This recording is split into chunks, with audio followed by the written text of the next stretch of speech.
journal. Jeudi 17 novembre 2022, Madame, Monsieur, bonsoir et bienvenue à cette grande édition du journal sur Mondico Télévision, dont voici les grands titres de votre journal.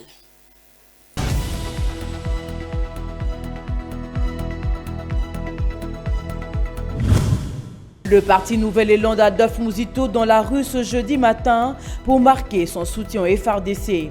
C'était au cours d'une marche qui a eu comme point de chute le palais du peuple. Le torchon brûle à l'UDPS. Les militants veulent la tête du CG Augustin Kabouya, accusé de tous les maux qui minent le parti.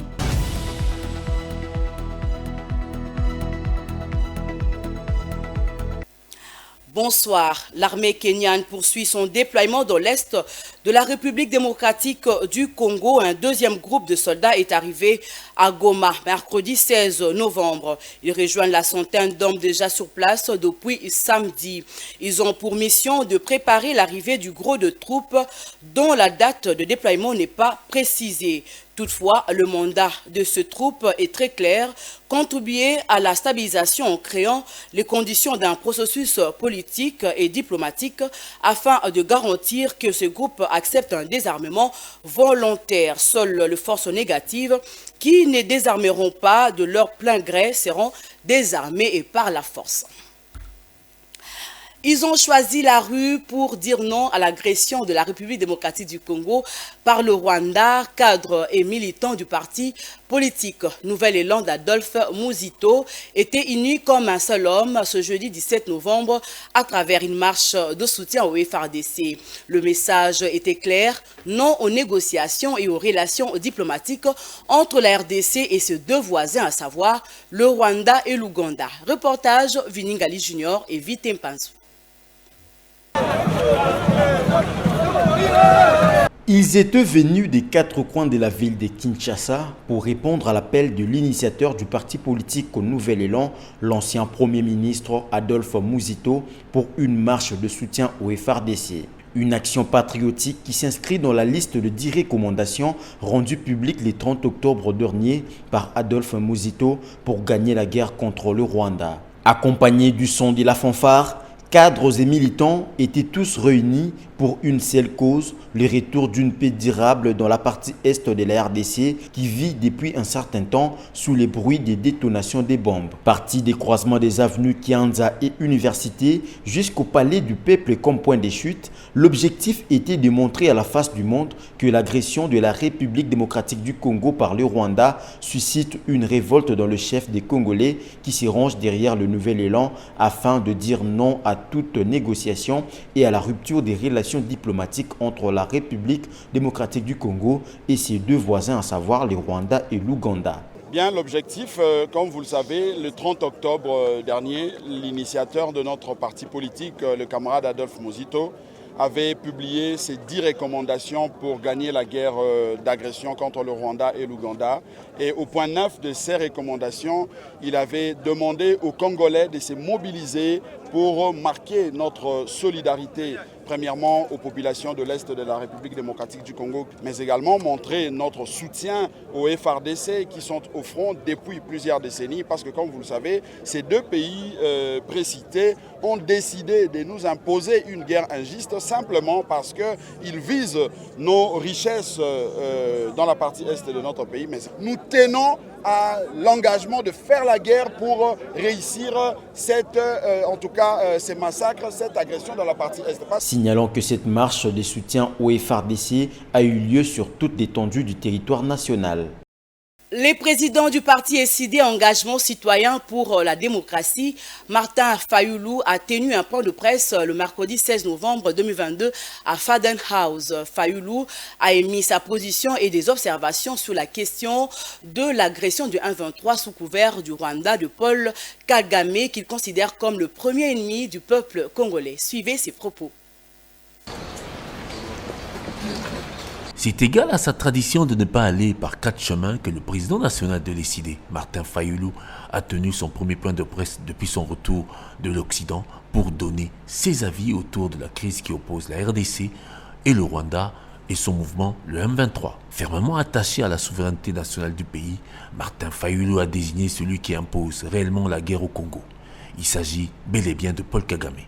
Aussi, il emboîte le pas à la majorité des Congolais, résolus de ne pas voir le gouvernement se mettre à la même table que les responsables du M23. On ne peut pas demander à la RDC de dialoguer avec le M23, encore qu'ils ne sont pas congolais, pendant que le Rwanda refuse de dialoguer avec les FDLR et l'Ouganda avec les ADF. Le Conseil de sécurité des Nations Unies doit formellement condamner le Rwanda et l'Ouganda et leur demander de retirer leurs troupes de la RDC. Cette agression est en effet une violation grave de la Charte des Nations Unies. Il faut en outre trouver une solution immédiate dans le sens d'éloigner les FDLR et les ADF de la RDC. De la médiation effectuée par le facilitateur Uhuru Kenyatta pour organiser les pourparlers de Nairobi avec les groupes armés, Martin Fayulu n'est pas de cette initiative qui correspond à du déjà vu. Nous voulons une paix durable et définitive. Toute paix qui viendrait en dehors de l'implication de notre peuple et de nos forces armées ne pourra être qu'une paix de façade, comme ce fut le cas avec le CNDP et le M23-1. Le processus de Nairobi obéit au même modus operandi. C'est donc du déjà vu et nous n'en voulons pas. Quant à l'ensemble de sa prestation devant la presse, le président national du parti SID, Engagement citoyen pour la démocratie, n'a pas été tendre avec le pouvoir en place. Et puis, possible rencontre entre les présidents de la République Félix Tshisekedi Tshilombo et l'opposant congolais Martin Fayulu Madidi. La confirmation de cette rencontre a été livrée à la presse par le président du Conseil national de suivi des accords Sinsar, Joseph Olengankoy, au sortir de l'audience lui accordée par ces derniers. Reportage Martin Kaimbi. Le Conseil national de suivi des accords que dirige Joseph Olengankoy a rencontré le président national de l'ECID, Martin Fayulu. Au menu des entretiens, la situation sécuritaire que connaît la République démocratique du Congo. Joseph Olengankoy s'est dit très impressionné de la disponibilité de l'opposant congolais à rencontrer le président de la République pour qu'il parle uniquement de la situation du pays. Nous sommes venus parler de la République démocratique du Congo. Vous connaissez ce qui se passe aujourd'hui dans notre pays. Nous sommes aujourd'hui un peuple humilié, continuellement humilié. Moi je crois qu'à un moment donné de l'histoire, il faut aller avec tous les citoyens, leurs fils et filles du pays, pour voir ensemble, comme nous l'avons toujours dit, la valeur d'un homme politique, ce n'est pas par rapport à sa taille. C'est sa capacité de raisonnement pour résoudre les problèmes qui agressent le pays. Ce que je dois vous dire, nous sommes surpris de sa grande ouverture. Parce qu'on ne peut pas arriver à trouver des solutions du pays sans la cohésion interne. Le président Fayulu l'a déclaré haut et fort pour l'intérêt de la République. Il est prêt à rencontrer son frère Tshisekedi et quoi que ce soit pour parler du dossier du pays. Pas autre chose, il n'a pas parlé du partage du pouvoir, il n'a pas parlé de quoi que ce soit, mais qu'on parle du pays. Et je crois que c'est la plus bonne nouvelle que moi j'ai eue et je crois que ça sera quelque chose que l'opinion pourrait être content de voir les deux frères, les 3, les 4, les 5, les 8, les 10, les 20, qui peuvent être ensemble pour parler du Congo. La démarche du président du Sansa rentre dans le cadre de la mission de son institution. Et puis la question politique congolaise de l'heure demeure la crise qui prévaut entre la RDC face au Rwanda via le groupe armé M23 qui occupe de localités au nord Kivu. À ce sujet, Jean-Thierry Mosenepo, communicateur de l'Union Sacrée et président de la Ligue de jeunes de la Convention des Congolais Unis, CCU, a répondu aux questions de la rédaction de Mondico TV et entré à sa lecture de l'interdiction du Conseil de sécurité sur l'achat d'armes par la RDC RDC. Et à la dernière sortie d'Emmanuel Macron sur la question au mandat de la MONUSCO au caractère de médiation engagée avant d'adresser un message patriotique au peuple congolais. Suivez-le en duplex au micro de Guy Ilunga. Je pense qu'il faut nuancer la question puisque dernièrement, lorsque les experts en charge de cette question de notification sont passés chez le président du Sénat, ils ont eu à préciser qu'ils n'ont pas émis d'interdiction sur les achats d'armes en ce qui concerne notre pays. Mais par contre, il y a un processus de déclaration des pays auprès de qui nous achetons les armes pour qu'ils puissent notifier au groupe d'experts des Nations Unies en charge de cette question des embargos, c'est-à-dire lister les armes que la RDC se procure. Et il y a des types d'armes en ce qui concerne. Maintenant, le ministre des Affaires étrangères a fait allusion à l'achat dernièrement que nous venions de faire, où le transporteur a été clairement qui a refusé de ramener les armes vers nous. C'est comme ça que la République démocratique du Congo demande aux Nations Unies de clarifier l'affaire et carrément de cesser ce régime de notification puisque ça prête à confusion. Il y a aujourd'hui des transporteurs et des vendeurs d'armes qui ne souhaitent pas passer par cette case de notification et cela est en train de jouer un très mauvais rôle pour notre pays. Notre opinion a l'impression que la communauté internationale est en train de jouer un double jeu et ce qui n'est pas bon. Ce qui explique aujourd'hui les différentes manifestations qu'on enregistre contre la MONUSCO et contre les intérêts des Nations Unies. Il faudrait très vite que les Nations Unies puissent clarifier la question, mais aussi, et ça c'est le souhait que nous, Congolais, nous avons, que nous mettions un terme à cette histoire de notification puisque nous sommes un pays agressé. Nous ne sommes plus à l'époque où la RDC était mis sur le même pied d'égalité, le gouvernement et les belligérants. Aujourd'hui, nous avons un gouvernement responsable qui est sorti des urnes, qui fonctionne, qui travaille normalement.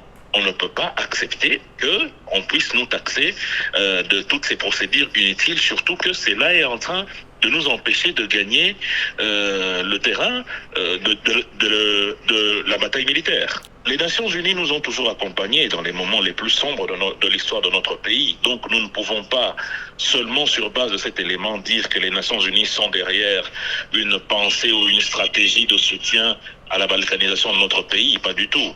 Mais par contre, nous disons seulement que ce jugement qui est a priori basé sur un passé de belligérance d'une partie de notre pays ne peut pas continuer à peser sur notre présent aujourd'hui. Nous demandons ainsi aux Nations Unies de pouvoir lever cette question de notification puisque cela effraie certains transporteurs et certains vendeurs d'armes. Mais loin de nous de dire que les Nations Unies sont complices de quoi que ce soit puisque nous nous rappelons de ce que les Nations Unies ont eu à faire pour notre pays dès le lendemain de notre indépendance, en 1960, lorsqu'il y avait des mutineries partout, il y a des casques bleus qui sont morts ici dans notre pays, et cela a continué jusque depuis 98 ou 99, lorsque le pays a demandé la mission des Nations Unies ici, une mission armée. Nous nous souviendrons aussi de la brigade d'intervention sous l'égide des Nations Unies qui est venue nous aider en 2012, dont nous ne pouvons pas dire aujourd'hui que les Nations Unies sont les ennemis de notre pays ou appuieraient ces terroristes. Pas du tout. Mais par contre, nous disons seulement que ce jugement, qui est basé sur un passé qui aujourd'hui n'a plus raison d'être, doit être écarté. Ce qui compte pour nous, c'est notre propre point de vue. Et en ce qui concerne notre point de vue en tant que Congolais, nous disons ceci. Premièrement, le processus de Nairobi a été ouvert sur l'initiative du chef de l'État qui souhaitait en finir avec les groupes armés qui pullulaient dans l'est de notre pays. Les partis sont venus pour discuter avec le gouvernement sur les possibilités qu'ils puissent déposer les armes et qu'ils puissent intégrer les programmes qui ont été mis en place par le gouvernement. Il y a une branche du M23 qui a décidé de reprendre les armes pour narguer le gouvernement. Et aujourd'hui, il est prouvé que cette branche a été soutenue financièrement et matériellement par le Rwanda. Nous n'avons pas besoin à ce qu'il y ait un saint ou un abbé ou un pasteur qui viennent confirmer nos faits qui sont aujourd'hui prouvés. En ce qui nous concerne, nous disons que nous sommes prêts à parler, oui, mais nous n'allons jamais parler le couteau à la gorge. Nous n'allons pas parler pendant que ces gens sont en train de tuer nos populations. Nous n'allons pas accepter cela. D'où la proposition du gouvernement est que, oui à un dialogue, oui à des discussions, mais il faudrait au préalable que ces terroristes puissent quitter le territoire national qu'ils occupent de manière agressive, sauvage et pas du tout acceptable. Le gouvernement ne se mettra jamais sur la même table avec ceux qui occupent Bunagana, ceux qui occupent même un seul centimètre de notre pays avec des armes. Nous n'accepterons jamais une telle position et nos frères africains sont d'accord avec nous. Maintenant, c'est au M23 de comprendre que le moment où il fallait faire parler le Kalachnikov est fini. Au Rwanda de comprendre que le moment où il fallait passer par des hommes liges pour venir violer la RDC est terminé. C'est à eux de comprendre ça, pas à nous. Nous, notre position est claire. Non, ce message n'est pas compris parce que vous avez déjà vu les militaires venir dialoguer avec des armes. Quand ils disent qu'ils vont désarmer les groupes armés, vous pensez qu'ils vont les désarmer avec des billes de la main? Il faut s'attendre à ce qu'il y ait des affrontements. Donc je ne vois aucune contradiction dans ce qu'il a dit par rapport à la réalité sur le terrain. Il n'y a aucune contradiction. Le message, c'est celui de l'unité nationale. Il est important qu'en ce moment, nous puissions tous être derrière le chef de l'État et notre armée. Aux jeunes, de leur dire que c'est le moment qu'ils puissent montrer qu'ils sont totalement prêts à mourir pour ce pays, que la plupart d'entre eux puissent s'enrôler dans l'armée pour que nous puissions nous organiser à défendre notre patrie. Il est impossible dans l'étendue de notre pays de pouvoir penser à ce que nous serions en mesure de régler les problèmes de sécurité avec une armée en sous-effectif. Il est important que nous puissions gonfler nos rangs. À la communauté internationale de pouvoir mieux accompagner le Congo, parce que il ne faut pas que nos populations aient l'impression que le Congo est seul. Il est important que cette communauté internationale puisse comprendre que les cris des Congolais est en train de retentir depuis plusieurs années et plusieurs décennies, et qu'il est temps que cela cesse. L'actualité se poursuit. Le président de la République française, Emmanuel Macron, qui participe au sommet du G20 en Indonésie, a évoqué quelques sujets politiques africains d'enjeux planétaires sur la répartition après la COP27. C'était au cours d'une conférence de presse qu'il a animée le mercredi 16 novembre 2022. Pour le cas du Congo, il a donné un schéma à suivre pour sortir de cette crise. Suivez les commentaires de la rédaction. Emmanuel Macron, chef de l'État français, ne fait pas des observations sur la crise entre la RDC et le Rwanda via le M23. Pour le M23, il ne le qualifie pas de groupe armé rebelle à un pouvoir légitime. Macron donne des directives sur le chemin que les présidents congolais Félix Tshisekedi et rwandais Paul Kagame doivent suivre avec le concours de diverses médiations africaines. Sur la situation à l'est de la République démocratique du Congo et les tensions avec le Rwanda. Comme vous le savez, en septembre dernier, j'avais réuni les présidents Kagame et Tshisekedi en marge de l'Assemblée générale sur ce sujet. J'ai reparlé à l'un et à l'autre ces derniers jours et j'ai également parlé au président Ruto, et je remercie ce dernier pour sa mobilisation et son engagement. Il y a, je crois, un chemin possible engageant la région sur la base du processus de Nairobi que nous soutenons.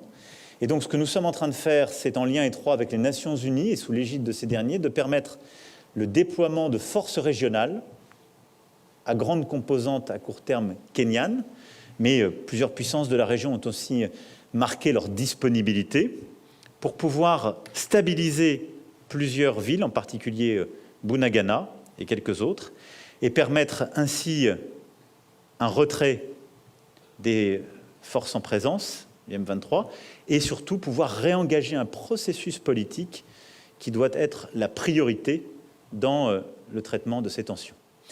Je sais pouvoir compter sur l'engagement et du président Kagame et du président Tshisekedi dans cette période, et je veux ici très solennellement remercier le président Ruto pour sa mobilisation politique, mais l'engagement aussi de ses forces, et la France continuera à être aux côtés de ces initiatives.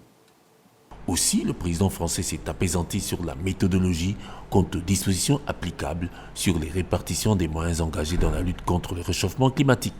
La plupart des pays africains, aujourd'hui, sont frappés de plein fouet par le coût de l'énergie. Et ils le sont sur leur modèle productif, pour une partie dans les conséquences agricoles, d'autres productifs, mais ça frappe de plein fouet leur budget, puisqu'ils sont obligés d'accompagner leur population pour les protéger de ces effets-là. Et c'est aussi pour ça qu'on a besoin de ce choc de financement vers le Sud. Parce qu'aujourd'hui, on a beaucoup de ces pays qui sont sous une pression budgétaire parce qu'ils utilisent le budget de l'État pour faire face à ce choc. je dirais un peu sur le modèle de ce que nous faisons, avec une fragilité financière bien plus grande. Et donc nous avons besoin, nous, de continuer à les aider. Ça contribue, si je puis dire, de l'initiative c'est aux prémices de l'initiative que je présentais tout à l'heure. Une chose est claire, ce sont bien les pays riches qui polluent plus la planète, et ce sont eux les plus forts qui dictent aux pays les moins pollueurs et moins nantis de s'aligner sur leur volonté. Prenons cette nouvelle en bref. La situation de guerre avec le M23 à l'est de la République démocratique du Congo préoccupe la communauté internationale, plus pour l'environnement que pour la vie et la sécurité de population. La raison est maintenant connue. Après l'Amazonie, la forêt du bassin du Congo est la forêt tropicale la plus étendue au monde, à cheval sur 6 pays d'une surface totale de 180 millions d'hectares. Elle abrite le plus grand puits de carbone de la planète, qui capte à lui seul une gigantesque quantité de gaz à effet de serre. Ces fameux gaz à l'origine du changement climatique. Avec le groupe armé qui se répand dans la forêt congolaise, il est devenu plus difficile de protéger ce puits de carbone, réservoir inconditionnel de la lutte contre le bouleversement du climat, maintenant qu'ils sont menacés. En définitive, pour la communauté internationale, il faut sauver d'abord la forêt congolaise, le reste après. Ça chauffe à la 10e rue Limité, Petit Boulevard, plus précisément devant la permanence du parti présidentiel IDPS. Motif évoqué, les mécontentements de militants du parti après les nominations de mandataires dans les entreprises de l'État. Il est reproché au secrétaire général Augustin Kabouya des propositions fantaisistes parmi les candidats du parti. Les détails dans ces reportages de Martin Kaimbe. Kabouya dégage, Kabouya dégage, Kabouya dégage. L'Union pour la démocratie et les progrès sociaux UDPS en sigle passe de moments de turbulence depuis la sortie médiatique du président de la Convention démocratique de parti, CDP en sigle, une structure spécialisée de l'UDPS que dirige Victor Kwakwenda. C'est au cours d'un meeting réunissant les délégués de 4 fédérations de Kinshasa que le président de la CDP a annoncé la destitution de l'actuel secrétaire général à qui il reproche un dysfonctionnement complet. Comme cela ne suffisait pas, 48 heures après la nomination de nouveaux mandataires, c'est les militants de ce parti qui réclament son départ. C'est trop. Kabouya doit partir. Nous avons déposé la liste de nos candidats mandataires. Personne n'a été nommé par le chef de l'État. Kabouya dégage. Il faut qu'il Il doit partir. Il doit laisser les partis, l'IDPS, et vous voyez comment on nous tire dessus. Chef de l'État, Kabouya a utilisé ma soda, n'a pas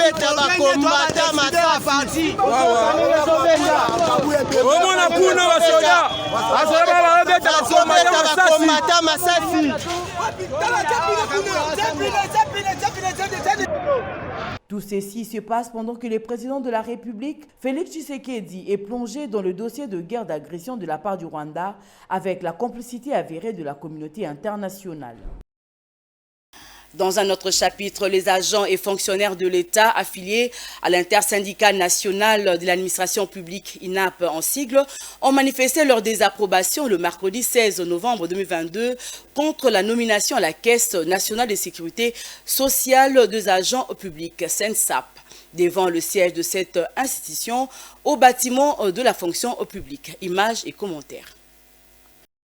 Nomination de mandataires publics par ordonnance présidentielle, le 15 novembre dernier a suscité une protestation pour avoir nommé à la tête de la Caisse nationale de sécurité sociale des agents publics CNSAP en sigle, un non-agent de l'administration, encore moins un membre d'un syndicat. Les agents et fonctionnaires de l'État réunis au sein de l'intersyndicat national de l'administration publique, INAP en sigle, ont exprimé leurs désapprobations le mercredi 16 novembre en barrant la route au vice-premier ministre, ministre de portefeuille, afin de protester contre cette nomination qui risquerait de les ramener en arrière, comme en 2009, période où les fonctionnaires ont été renvoyés en retraite main bredouille. Il y a un article qui détermine comment est-ce que les conseils d'administration doivent être mis en place. Il y a les syndicats qui doivent être représentés dans pratiquement tous les domaines. Mais là, nous sommes face à des personnes qui ne sont ni des syndicats, qui ne sont ni de l'administration, comme ça. En tout cas, nous tenions à vous exprimer notre désapprobation. Nous ne sommes pas d'accord avec ça. La caisse nous appartient, c'est notre caisse. Moi, on coupe l'argent de tous les agents de carrière des services publics de l'État que nous représentons et dont nous sommes nous-mêmes aussi agents. C'est pourquoi on tenait venir vous demander comment est-ce que vous avec lesquels nous avons toujours marché, et qu'est-ce qui est arrivé pour qu'on en arrive là finalement? Jean-Pierre Liaou, d'une oreille attentive, dit avoir noté toutes les revendications et les transmettra à qui de droit. J'ai écouté vos préoccupations. Je les ai notées. Je ne sais pas quoi vous dire là maintenant, vous répondre sur le coup en public en plus. Vous auriez dû solliciter une audience en bonne et due forme comme on l'a toujours fait. On allait en discuter. Là, je suis dehors, je ne sais pas, il y a des choses que je ne peux pas dire. Mais tout ce que je peux dire, c'est que j'ai noté vos préoccupations. Elles seront prises en compte. Les agents et fonctionnaires de l'État estiment que si se tient la remise de reprise, leur réaction sera farouche. Là, nous voulons vous dire que si dans l'entretemps, vous organisez la remise des reprises, ne soyez pas surpris de notre réaction. Voilà. Il faut noter que la SINSAP gère les cotisations des agents et fonctionnaires de l'État retenus à la source. Parmi les nommés comme mandataires des entreprises publiques par les ordonnances du chef de l'État du mardi 15 novembre 2022, la rédaction de Mondiko TV s'est intéressée au nouveau directeur général adjoint de la SACIMA, entendez Société aurifère du Kivu et du Maniema. Théo Ngwama, qui est un haut cadre du parti de l'Union sacrée, Union populaire africaine, UPA en sigle, formation politique alliée du regroupement AAA et dont l'initiatrice est Madame la professeure d'université PhD en économie Marie Nyange Ndambo. Commentaire dans cet élément. Les dernières ordonnances présidentielles du chef de l'État, Félix Tshisekedi, publiées le mardi 15 novembre 2022, ont été saluées par les cadres militants de l'Union populaire africaine, UPA, parti de l'Union sacrée, allié du regroupement AAA, qui a été honoré en la personne de son haut cadre Théo Ngwama, élevé au titre de directeur général adjoint de la SACIMA, Société aurifère du Kivu et du Maniema. Tout le regroupement AAA et ses partis, dont particulièrement l'Union populaire africaine UPA, initiative de Madame la professeure d'université PhD, Madame Marie Nyange Ndambo, remercie le président de la République pour cette marque de confiance accordée à l'un de ses membres influents, à savoir le camarade Théo Ngwama, pour conduire cette grande société qu'est la SACIMA à des performances bénéfiques pour le pays. L'UPA réitère son engagement pour mobiliser toutes ses forces afin d'obtenir le second mandat à Félix Tshisekedi, tel qu'il a été solennellement déclaré à la dernière grande matinée politique tenue sur 16e rue à Limete. En société, plus d'un observateur s'interroge à qui revient la responsabilité de fixer le prix de course de transport en commun dans la ville-province de Kinshasa. D'autant plus qu'une grande anarchie est observée dans les secteurs. Le prix de course varie d'une heure à une autre sans tenir compte de la tarification officielle fixée par l'autorité des tutelles. Jocelyne Massiala et Yvon Chibangu. Il faut avoir une poche garnie pour effectuer ses courses en toute tranquillité dans la ville de Kinshasa. Au cas contraire, rester chez soi est mieux à la place de parcourir de longues distances à pied à cause de l'instabilité du prix des courses de transport. Celui-ci varie d'une heure à une autre selon les humeurs des chauffeurs, des chargeurs et receveurs, à la grande impuissance des agents du ministère du Transport déployés dans différents accès routiers dont les actions se limitent jusqu'à preuve du contraire au contrôle des documents des taxibus, mais s'intéresse moins à la souffrance de la population. Ça fait très mal dans notre pays. Le matin, on paye 2000 francs congolais pour aller jusqu'au grand marché. Au retour, pour le même trajet, nous payons 3000 francs congolais, voire même 4000 francs. Donc, il faut dépenser 8000 francs les jours. Avec quel travail? À Kinouest, la situation est plus déplorable que l'on puisse imaginer. Kingasa Nizando, par exemple, se paye à 1000 francs congolais le matin et une somme de 2500 francs congolais est exigée à payer pour le même tronçon le soir, sinon vous faites le pied. Alors que, jusque-là, le prix reconnu officiellement par l'hôtel de ville se lève à 500 francs congolais. Nous avons augmenté à cause de la hausse du prix des carburants. Avant, on achetait le litre à 1500 francs congolais. Aujourd'hui, ça se vend à 2700 francs. Il est impossible pour nous de garder l'ancienne tarification. Sinon, nous ne serons pas capables de réunir le versement. Alors, cela nous crée des problèmes avec nos patrons. Il revient aux autorités concernées de remettre de l'ordre dans le secteur des transports, car cette situation est contraire à la vision du chef de l'État qui privilégie les sociales du peuple congolais.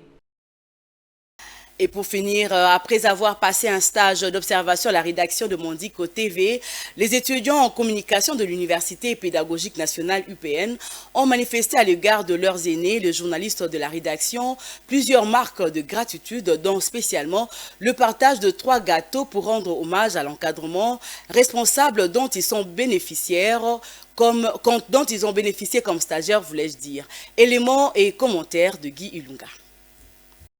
Le bonheur d'avoir appris et retenu des notions essentielles sur le métier de la communication à Mondico TV était au rendez-vous et transparaissait visiblement dans l'humeur des stagiaires de l'Université pédagogique nationale UPN en formation d'observation à la rédaction des informations de ce média, émettant à Kinshasa des programmes d'intérêt général plus centrés sur le développement des Congolais et des Congolaises. Ces jours de la clôture de leur stage d'observation de 13 jours, intervenu le mercredi 16 novembre 2022. L'heure est à la fête pour animer les complicités créées entre les agents aînés de Mondico et ses stagiaires cadets de l'université de l'UPN. Premièrement, je remercie la chaîne Mondico, mes collègues aussi de l'UPN. Nous tenons à remercier M. Guy et son équipe, Mme Mégé, Mme Ranta, de nous avoir accueillis. Et je crois que pour ces gestes, nous devons quand même applaudir, non? Pour immortaliser la fin de cette formation, qui n'est qu'un au revoir, des réjouissances avec gâteaux bien garnis de toute la thématique de Mondico TV, une pensée en écrit, des jus et surtout de la bonne humeur entre les stagiaires et leurs aînés constitués du personnel dynamique de la chaîne. Moi aussi je remercie de ma part Madame Muriel, M. Smith à la salle de monteur et à la régie, chez M. Didier, M. Vini, M. Grasse, M. Christian et nous sommes ainsi que M. Martin. Plein de gratitude pour l'encadrement responsable des journalistes, en particulier quelques stagiaires marqués à jamais ont exprimé leurs émotions respectives. Vous ne croyez pas qu'on pouvait avoir cette considération venant de vous? En arrivant ici, nous étions vraiment surpris de voir comment vous nous traitez, comment vous êtes, comment vous vous comportez envers nous. En tout cas, nous sommes vraiment reconnaissants de la façon dont vous vous êtes occupés de nous. Merci beaucoup et continuez à être gentil ainsi jusqu'à la fin. Monsieur, je dirais, à l'université, quand on nous parlait de la leçon sur terrain, pour moi, je ne savais pas c'est quoi une descente sur terrain. Mais grâce à Mondico, j'ai compris c'est quoi une descente sur terrain. Et puis, je remercie beaucoup plus Madame Ranta parce qu'elle m'a aidé avec beaucoup de choses. Il y a d'autres mots que je ne savais pas. Grâce à elle, je l'ai apprise. De ma part, je dis remercie à Madame Mégé parce qu'elle m'a aidé de faire un bon papier. C'est vite ça. Loin de s'en tenir qu'à la rédaction, les heureux stagiaires s'en sont donnés à cœur joie en s'éclatant sur le plateau d'une des émissions phares de Mondico TV, Cover, destinée aux artistes.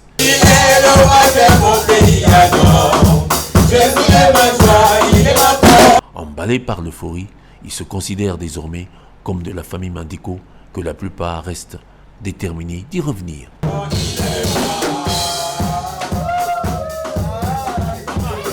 Voilà, ce journal est terminé, mais avant de nous quitter, place au rappel des titres.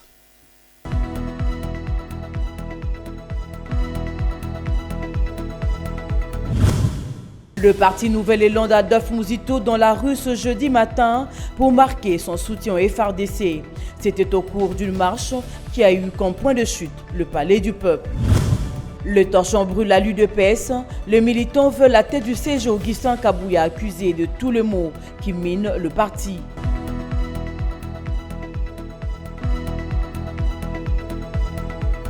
C'était pour moi un plaisir de vous informer, Madame, Monsieur. Ce journal est terminé. Je vous retrouve très prochainement avec le même plaisir. D'ici là, portez-vous bien. Au revoir.